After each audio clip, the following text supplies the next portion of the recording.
जब भी प्राचीन रोम का नाम आता है तो दिमाग में आपके क्या आता है? शायद कोलिजियम से लड़ते हुए ग्लैडिएटर, आलीशान महल और ताकतवर सम्राट। लेकिन क्या आपने कभी सोचा है कि उस चमक धमक वाली दुनिया में रोजमर्रा के काम कैसे होते थे?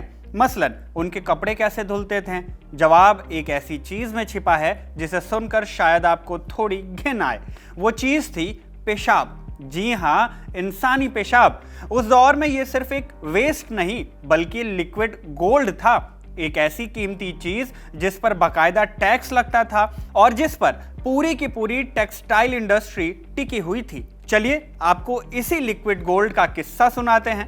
रोम में पेशाब को बाकायदा इकट्ठा किया जाता था, बेचा जाता था और खरीदा जाता था। एक पूरी अर्थव्यवस्था इस पर टिकी हुई थी। तो अब सवाल ये उठता है कि भाई ऐसा भी क्या था इस पेशाब में? क्या करते थे रोमन? इसका जवाब है भैया, कपड़े धोते थे और सिर्फ धोते नहीं थे बल्कि ऊन को ट्रीट भी करते थे, उसे रंगने के लिए तैयार करते थे और नए नवेले कपड़ों को ब्लीच भी किया करते थे। चलिए आपको प्रोसेस समझाते हैं। रोम में कपड़ों की धुलाई, रंगाई और सफाई के लिए खास वर्कशॉप होती थी। समझिए कि प्राचीन रोम के लॉन्ड्री या धोबी घाट, इन्हें कहते थे फुलानिका। पोम्पेई शहर जो ज्वालामुखी की राख में दब गया था, उसकी खोदाई में ऐसे कई फुलानिका मिली हैं जिससे हमें पूरी प्रक्रिया, पूरी प्रोसेस का कच्चा चिट्ठा पता चलता है। तो होता ये था कि भेड़ से जो ऊन निकाली जाती थी वो सीधे इस्तेमाल के लायक नहीं होती थी। उसमें एक तरह का मोम या ग्रीस होता है जिसे लैनोलीन कहते हैं। अब इसे हटाए बिना न तो ऊन साफ होगी ना ही उस पर कोई रंग चढ़ेगा। इसे हटाने के लिए चाहिए होता है एक एल्कलाइन एजेंट। आज हमारे पास केमिकल हैं, तब उनके पास था पेशाब। क्योंकि जब पेशाब बासी होता है तो उसमें से अमोनिया गैस बनती है जो कि एक बेहतरीन क्लीनिंग एजेंट है। तो इन फुलानिका में बड़े बड़े टब या हौद बने होते थे।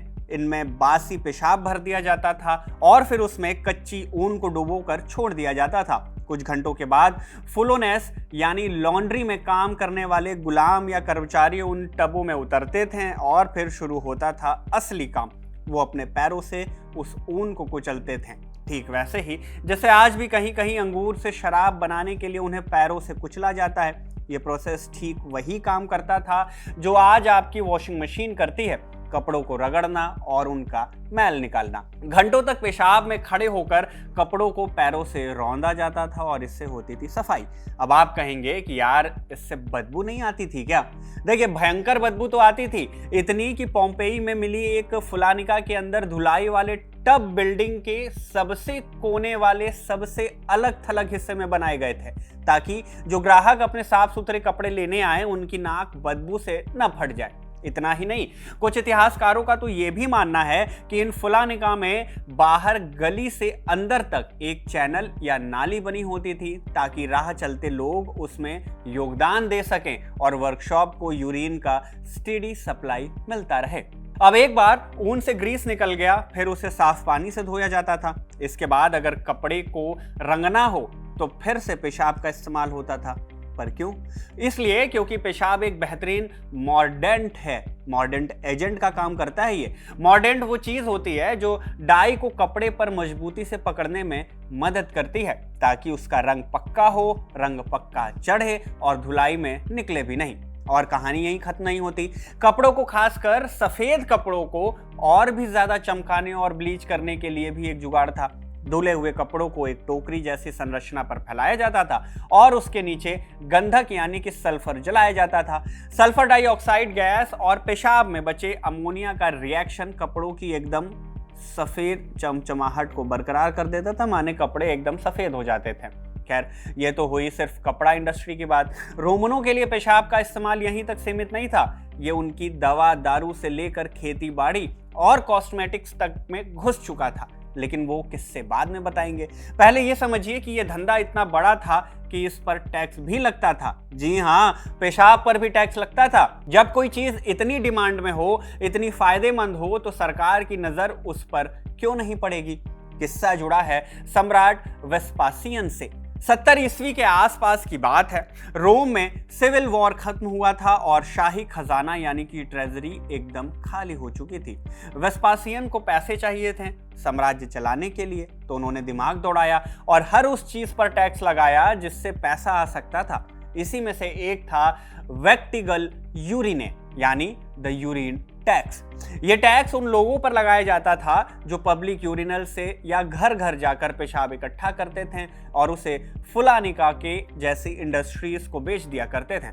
अब जाहिर है इस फैसले की बड़ी आलोचना भी हुई। लोगों ने कहा, छी, सम्राट होकर पेशाब पर टैक्स लगा रहे हो। यहां तक कि वेस्पासियन के अपने बेटे टाइटस को भी ये बड़ा घिनौना सा काम लगता था। उसने अपने पिता से कहा कि ये बहुत ही शर्म की बात है। इस पर जो वेस्पासियन ने जवाब दिया वो इतिहास में फेमस हो गया। उन्होंने टैक्स से आए सोने का एक हिस्सा उठाया, अपने बेटे की नाक के पास ले गए और पूछा, बता इससे कोई बदबू आ रही है? टाइटस ने कहा, नहीं। तब वेस्पासियन ने बोला, पेक्यूनिया नॉन ओलेट। लैटिन भाषा का ये वाक्य है जिसका मतलब होता है पैसे से बदबू नहीं आती।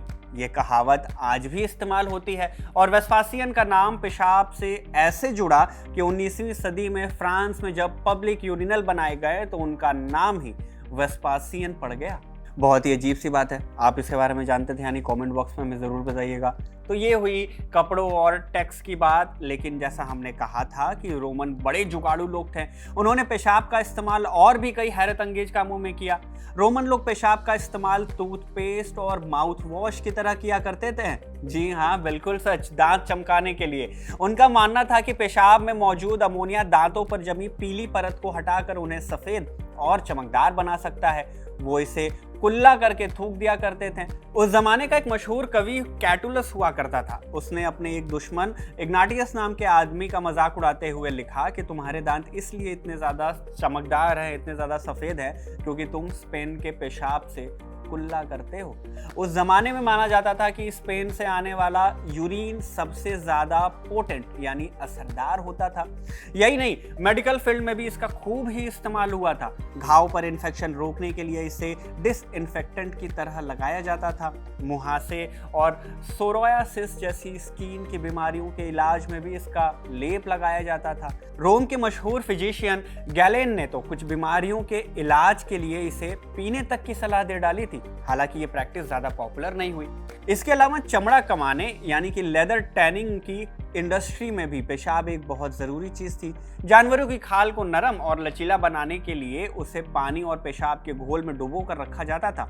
इसी प्रोसेस की वजह से रोमन लेदर इतना हाई क्वालिटी का होता था जिससे सैनिकों के कवच से लेकर आम लोगों के लिए जूते चप्पल तक बनाए जाते थे। और हाँ, खेतों में खाद के तौर पर तो इसका इस्तेमाल होता ही था क्योंकि इसमें नाइट्रोजन भरपूर मात्रा में होता है। तो कुल मिलाकर कहानी ये है कि प्राचीन रोम के लोगों ने एक ऐसी चीज को जिसे हम आज वेस्ट समझकर बहा देते हैं, अपनी अर्थव्यवस्था का, अपनी रोजमर्रा की जिंदगी का एक अहम हिस्सा बना लिया था। बहरहाल इस कहानी में बस इतना ही। पूरी वीडियो में दी गई जानकारी आपको कैसी लगी कमेंट करके हमें जरूर बताइएगा। इस रिपोर्ट को लिखा हमारे साथी कमल ने और इसे कैमरे के पीछे शूट किया है अयान ने। मेरा नाम शुभम है और आप देखते रहिए खबर का।